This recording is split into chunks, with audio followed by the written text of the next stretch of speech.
നമ്മൾ തമ്മിലുള്ള ധാരണ അനുസരിച്ച് കേസിൽ അനുകൂലമായ വിധി നേടിയെടുക്കുക എന്നുള്ളതായിരുന്നു ആവശ്യം.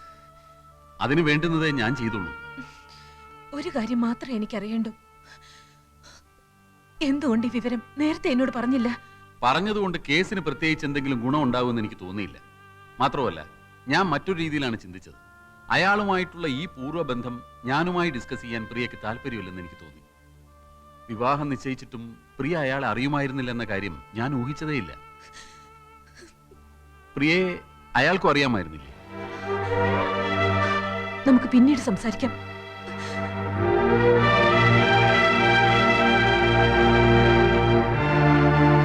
സർ, ഇനി ഈ കേസ് പ്രൊസീഡ് ചെയ്യാൻ എനിക്ക് താല്പര്യമില്ല.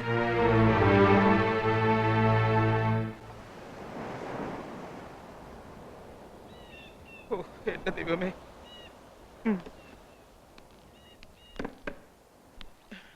അതേ കിടപ്പ് തന്നെ. എഴുതാനുള്ള ഒരു നീക്കവും കാണുന്നില്ല. എന്നെ വേണമെങ്കിൽ ഒന്നുകൂടി തല്ലിക്കോ. എന്റെ സങ്കടം ഞാൻ പിന്നെ ആരോടാ പറയാ? എഴുന്നേൽക്ക, കുടിക്കുക, കെടുക്കുക, എഴുന്നേൽക്ക, കുടിക്കുക, കെടുക്കുക. സ്കോച്ച് വേണമെന്ന് പറഞ്ഞപ്പോ അതും വാങ്ങിച്ചു കൊടുത്തു. രൂപ എത്രയാ പൊടിച്ചത്? തഹസിൽദാർ സാറിന് അറിയോ? ഈ നാട്ടിൽ വേറെ എഴുത്തുകാരില്ലഞ്ഞിട്ടല്ല. MT വാസുദേവൻ നായരും മഞ്ചാടിക്ക് നോവൽ എഴുതി തരാന്ന് പറഞ്ഞിട്ട്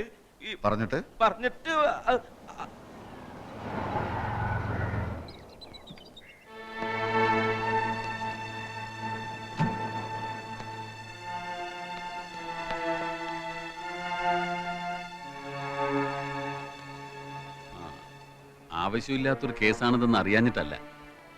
പക്ഷെ ഒരു അഡ്വക്കേറ്റിന്റെ കടമ അയാളുടെ കക്ഷിയുടെ ഭാഗത്ത് നിൽക്കുക എന്നുള്ളതാണ്. കോടതിയിൽ സത്യം ബോധിപ്പിച്ച് പ്രിയദർശിനി കേസിൽ നിന്ന് പിൻവാങ്ങുകയാണ്. കേസിൽ നിന്ന് പിൻവാങ്ങുകയോ? അതെന്തിന്? സത്യത്തിൽ അതൊരു കള്ളക്കേസാണല്ലോ mister Sagar. Mister Sagar? Mister Sagar ഞാൻ? താൻ പെട്ടെന്ന് മാന്യനായോ? നാണവും മാനവും ഇല്ലാതെ വെറും കാശിന് വേണ്ടി കോടതിയിൽ കിടന്ന് നാടകം കളിച്ച നാറിയല്ലടോ താൻ. നാറി വക്കീലെ, ഇപ്പൊ ഒന്ന് പറയാണ് കള്ളക്കേസാണെന്ന്. ശരിക്കുള്ള കേസ് ഞാൻ ഉണ്ടാക്കി തരാടോ.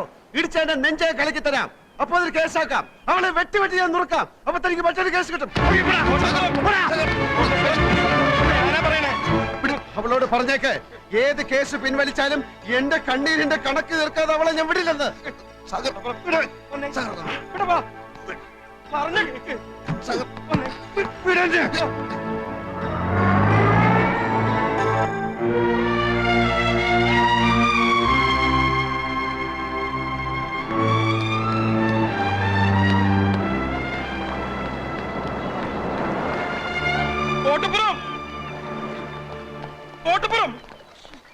നിക്ക്, ആത്മഹത്യ ചെയ്യരുത്. അതിന് മാത്രം ഇവിടെ ഒന്നും സംഭവിച്ചിട്ടില്ല. ആത്മഹത്യയോ? വിടോ. സ്വസ്ഥമായിട്ടൊന്ന് ആലോചിക്കാനും സമ്മതിക്കില്ലേ? അതല്ല, പെട്ടെന്നൊന്നും മിണ്ടാതെ ഇങ്ങോട്ട് പോന്നപ്പോ. അത് പോട്ടെ, ഇപ്പൊ ആലോചിച്ച എന്താ? കഥയാണോ? ഈ കാണുന്നത് എന്താണ്? ഇത് കടലല്ലേ? അല്ലേ? ഈ കടലിന്റെ അക്കരെ എന്താണ്? കടലിനക്കരെ അക്കരെ കരയായിരിക്കും അല്ലേ? ഈ അറബിക്കടൽ കടന്നു നിന്നാൽ എത്തുന്നത് എവിടാണ്? ഗൾഫിൽ. ഗൾഫിലല്ലേ? അതെ, ഗൾഫ്. ഗൾഫ്.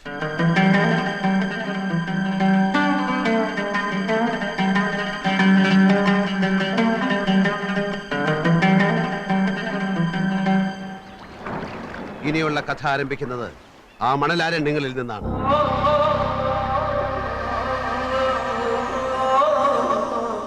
അത് പക്ഷേ ഇതുവരെ എഴുതിയ കള്ളക്കഥയല്ല, യഥാർത്ഥ കഥ. എന്റെ ജീവിതം. ഇനി ഞാൻ എഴുതുന്നത് എന്റെ തന്നെ ജീവിത കഥയാണ്.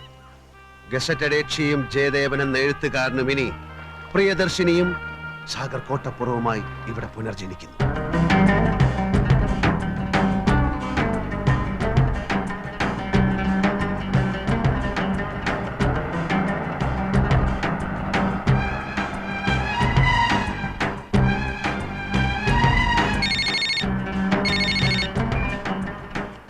Hello, Vidyasagar here.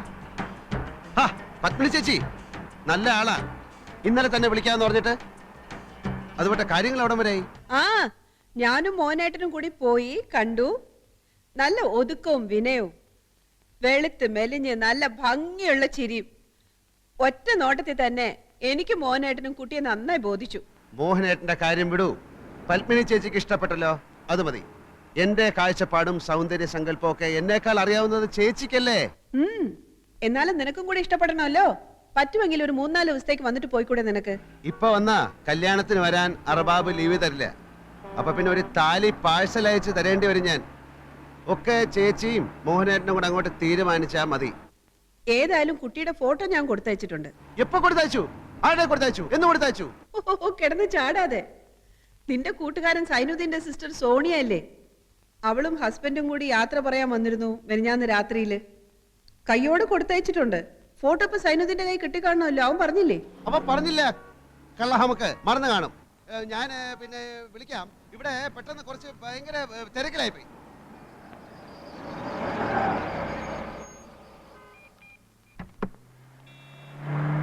Hello, Malabar garments. ആര് വിദ്യാർത്ഥനോ? ആ ചൈനക്കുണ്ടല്ലോ, കൊടുക്കാം. ഇക്ക ഫോൺ. ആ അതോ കിടക്കുന്നു. മര്യാദയ്ക്ക് അടുക്കി വെക്കാൻ പറഞ്ഞ കേൾക്കൂല. ദാ ഫോൺ. എന്ത് ഫോണ്? നീ ഇതൊന്ന് ശരിക്കും അടുക്കി വെക്കാദ്യം. ഏതാ ഫോൺ? വിദ്യാർത്ഥന. എന്താണ് മോനെ കുട്ടാ, സുഖം തന്നെയോ? അടിച്ച് നിന്റെ കണ്ണിയാൻ പൊട്ടിക്കും. എടാ, ഞാൻ കെട്ടാൻ പോകുന്ന പെണ്ണിന്റെ ഫോട്ടോ നിന്റെ കൈ കിട്ടിയിട്ട് നീ എന്താ എനിക്ക് തരാത്തത്? തരാത്തത് വേറൊന്നും കൊണ്ടല്ല മോനെ, ഓളെ ഫോട്ടോ കണ്ടിട്ട് എനിക്ക് കൊതി തീരുന്നില്ല. ഇടിച്ച് നിന്നെ മര്യാദയ്ക്ക് ഫോട്ടോ ഇവിടെ എത്തിക്കടാ. നിന്റെ കമ്പനി എന്റെ മലബാർ ഗാർമെന്റ്സിന് 10,000 ലക്കോസ്റ്റ് ടീഷർട്ടിന്റെ ഓർഡർ തരാമെന്ന് പറഞ്ഞിട്ട് എന്തായി? എന്റെ കമ്പനി നിനക്ക് ഒരു ഓർഡറും തരാമെന്ന് പറഞ്ഞിട്ടില്ല. നീ പറഞ്ഞു 10,000 പീസസിന്റെ ഒരു ഓർഡർ നിനക്ക് വേണമെന്ന്. അത് നടക്കില്ലെന്ന് ഞാൻ അപ്പോഴേ പറഞ്ഞാണല്ലോ. എടാ, നീ ഒന്ന് മനസ്സിലാക്കണം.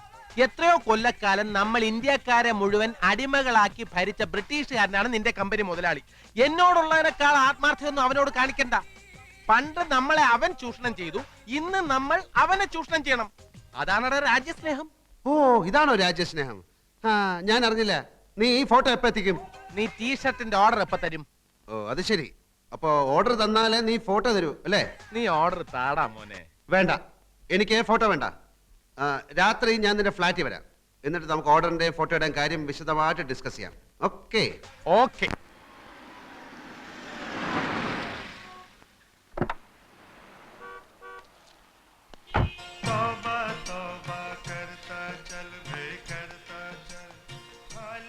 എന്റെ അല്ലോ, രാത്രി ഫ്ലാറ്റിൽ വരാമെന്ന് ഞാൻ പറഞ്ഞില്ലായിരുന്നെങ്കിലേ നിന്നെ ഇപ്പൊ ഇങ്ങനെ കൈയോടെ പിടികൂടാൻ സാധിക്കില്ലായിരുന്നു. ടീഷർട്ടിന്റെ ഓർഡർ തന്നാലേ നീ ഫോട്ടോ തരൂ അല്ലേ? ഓർഡർ തന്നാലേ ഫോട്ടോ തരുമെന്ന് ഞാൻ പറഞ്ഞിട്ടില്ല. ഓർഡർ തന്നൂടേന്ന് അപേക്ഷിച്ചു, അത്രേ ഉള്ളൂ. അല്ല, ഭാവി ഭാര്യയുടെ ഫോട്ടോ കാണാനുള്ള എന്റെ അഭിനിവേശത്തെ നീ ബ്ലാക്ക്മെയിൽ ചെയ്യാൻ ശ്രമിച്ചു. എടുക്കടാ ഫോട്ടോ. അല്ലെങ്കിൽ നിന്റെ പെണ്ണിന്റെ ഫോട്ടോ എനിക്കെന്തിനാ? ഈ തിരക്കൊന്നും ഒഴിഞ്ഞോട്ടെ, നമുക്ക് ഒരുമിച്ച് ഫ്ലാറ്റിൽ പോയി ഫോട്ടോ എടുക്കാം. അപ്പൊ ആ ഫോട്ടോ ഇപ്പൊ നിന്റെ കയ്യിലില്ലേ? ഫോട്ടോ കൈ കൊണ്ട് കിടക്ക്. എന്തിന്? ആ ശരി, എനിക്ക് കാത്തിരിക്കാൻ തീരെ സമയമില്ല. ഇപ്പൊ തന്നെ പുറപ്പെടാ. ഇപ്പോഴാ? നിന്നോട് പറയാനാ പറഞ്ഞ.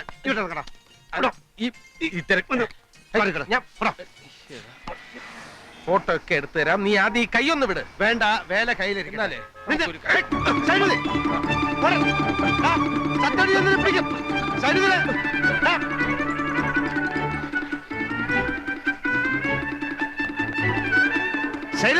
അവിടെ നിൽക്കാൻ അങ്ങനെ നിക്കണില്ല മോനെ.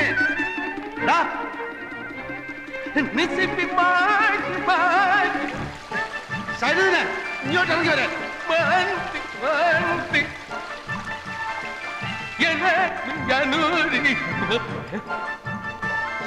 ഇവിടെ വരാൻ.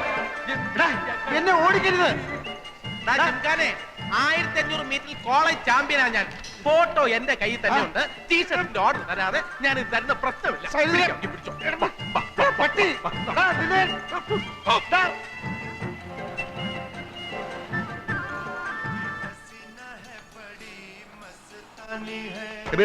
സൈനുദ്ദീൻ ഇങ്ങോട്ട് വന്നാ? ഇല്ല, നിങ്ങൾ ഒന്നിച്ചല്ലേ പോയത്? അവനെ ഇപ്പൊ എന്റെ കൈ കിട്ടിയല്ലോ. അവൻ ബാലുവിന്റെ അടുത്ത് കാണുമായിരിക്കും. അവനെ പിടിക്കാതെ വിടില്ലെന്ന് പറഞ്ഞേക്ക്. കുട്ടിയുടെ ഫോട്ടോ ഉഷാറായിട്ടാ. നീ കണ്ട? കണ്ടല്ലോ, നല്ല അസല് കുട്ടി.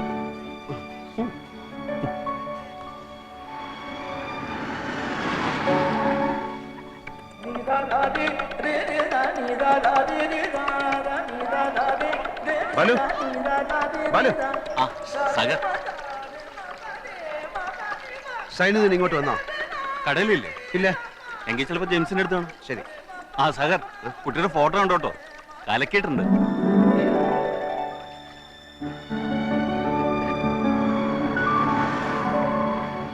സൈനുദ്ദീൻ വന്നാ? ആ, വന്നിട്ട് പോയി. സൈനിക ഫോട്ടോ കാണിച്ചിട്ടോ? കുട്ടി നന്നായിട്ടുണ്ട്. അവനെ എന്ത് ചെയ്യും? യെസ് വിദ്യാസാഗർ. നിന്റെ വിദ്യയൊന്നും എന്റെ അടുത്ത് വേണ്ട. എന്നെ പിടിക്കാൻ ഓടുകയാണല്ലേ? നേരെ നോക്കി വണ്ടി ഓടിക്കണം. എന്നെ ഓവർടേക്ക് ചെയ്ത് മുമ്പിൽ കയറാൻ നോക്കണ്ട. എന്റെ പൊടി പോലും നിനക്ക് കിട്ടൂല. ദാ, ഈ ലോകത്തുള്ള മുഴുവൻ പേരെ നീ ഫോട്ടോ കാണിച്ചു. എന്നോട് എന്തിനാണ് നീ ഇങ്ങനെ ചെയ്യുന്നത്? വെറും 10,000 പീസിന്റെ ഓർഡർ അല്ലേ ഞാൻ ചോദിച്ചുള്ളൂ. ഒരു കാര്യം ചെയ്യും, തൽക്കാലം മോൻ നല്ല കുട്ടിയായിട്ട് ഓഫീസിൽ പോയി ഓർഡർ ഒക്കെ ടൈപ്പ് ചെയ്ത് വൈകുന്നേരം സക്കരയുടെ ഫ്ലാറ്റിലേക്ക് വാ. അയാളുടെ മോന്റെ ബർത്ത്ഡേ പാർട്ടിയല്ലേ ഇന്ന്, നിന്നെ വിളിച്ചിട്ടുണ്ടാവുമല്ലോ. അവിടെ വെച്ച് നമുക്ക് ആഘോഷമായിട്ട് ഫോട്ടോ കാണാം. എന്താ മോനെ സൈനു, ഫോട്ടോ ഇപ്പൊ താടാ. No nothing doing. വൈകുന്നേരം party. Okay? Happy birthday to you. Happy birthday to you. Happy birthday to Chikku. Happy birthday to you. Happy birthday to you. Happy birthday Chikku. Happy birthday to Chikku. കുട്ടിയുടെ photo അസലായിട്ടുണ്ട്. Ladies and gentlemen, എല്ലാരും ഇങ്ങോട്ടൊന്ന് ശ്രദ്ധിക്കൂ. സക്കറിയ ദമ്പതികളുടെ മകൻ ചിക്കുവിന്റെ ജന്മദിനം ആഘോഷിക്കാനാണല്ലോ നമ്മൾ ഇവിടെ ഒത്തുകൂടിയിരിക്കുന്നത്. നമ്മൾ മലയാളികൾ ഇതേപോലുള്ള ആഘോഷങ്ങളിൽ ഒന്നിച്ചു കൂടും, വെടി പറയും, ഭക്ഷണം കഴിക്കും, പിരിഞ്ഞു പോകും. അതോടെ തീർന്നു. നമ്മൾ മലയാളികൾക്ക് ഒത്തൊരുമയില്ല. പരസ്പര സഹകരണം എന്ന വാക്ക് നമ്മുടെ നിഘണ്ടുവിലേ ഇല്ല. അങ്ങോട്ടും ഇങ്ങോട്ടും നമ്മൾ ഒരു സഹായവും ചെയ്യില്ല. ഞാനിത് പറയാൻ കാരണം വിദ്യാസാഗർ നമ്മുടെയൊക്കെ കൂട്ടുകാരനാണ്. അവൻ കെട്ടാൻ പോകുന്ന പെണ്ണിന്റെ ഫോട്ടോ ദാ എന്റെ കയ്യിലുണ്ട്. വരട്ടെ. അവന്റെ കമ്പനി എനിക്ക് കുറച്ച് ടീഷർട്ടിന്റെ ഓർഡർ തന്നാലേ ഈ ഫോട്ടോ ഞാൻ അവന് കൊടുക്കൂന്ന് പറഞ്ഞിട്ടുണ്ട്. നിങ്ങൾക്കറിയാം, അവൻ എന്നെക്കാൾ ആരോഗ്യമുള്ളവനാണ്. അതുകൊണ്ട് ഈ ജിങ്കാന ഒരു ആക്രമണത്തിന് മുതിരുകയാണെങ്കിൽ നിങ്ങൾ എല്ലാവരും ചേർന്ന് എന്നെ രക്ഷിക്കണമെന്ന് അഭ്യർത്ഥിക്കുകയാണ്. വന്ന് എന്റെ ചുറ്റും നിൽക്കൂ പ്ലീസ്. അവൻ ആക്രമണത്തിന് മുതിർന്നു കഴിഞ്ഞു. എല്ലാവരും എന്നെ രക്ഷിക്കാൻ തയ്യാറെടുത്തോളൂ. നീ ഫോട്ടോ എടുക്ക. ഓർഡർ എടുക്ക്. നീ ഫോട്ടോ എടുക്കടാ. ഓർഡർ എടുക്കാൻ.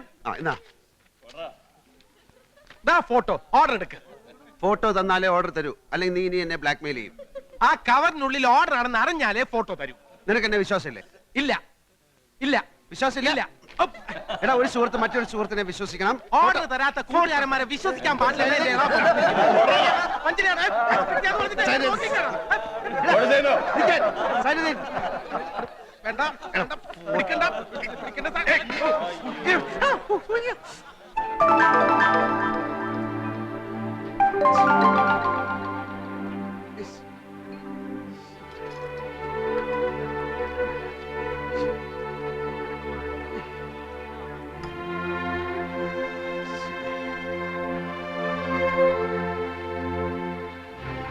അല്ലോ, നല്ല കുട്ടിയായിരുന്നു.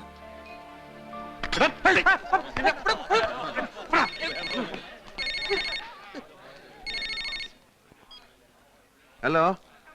ആ ചേച്ചി കറക്റ്റ് സമയത്താ ചേച്ചി വിളിച്ച്. ചേച്ചി കൊടുത്തയച്ച ഫോട്ടോ കിട്ടി, വളരെ നന്നായിട്ടുണ്ട്. അവളിപ്പോ ചിക്കൻ മസാല കിടന്ന് വെന്ത് തിളച്ച് നല്ല പരുവായിട്ടുണ്ട്. അവളിനി കല്യാണം കഴിക്കാൻ കൊള്ളത്തില്ല, കഴിക്കാനേ കൊള്ളാവൂ. അത് ശരി. ഛേ, ഇതിനാണ് ഇത്രയും കഷ്ടപ്പെട്ട് ഫോട്ടോ അങ്ങോട്ട് അയച്ചത്. ആ സൈനുദിന്റെ തലക്കിട്ട് 2 കിഴുക്ക് കൊടുക്ക്.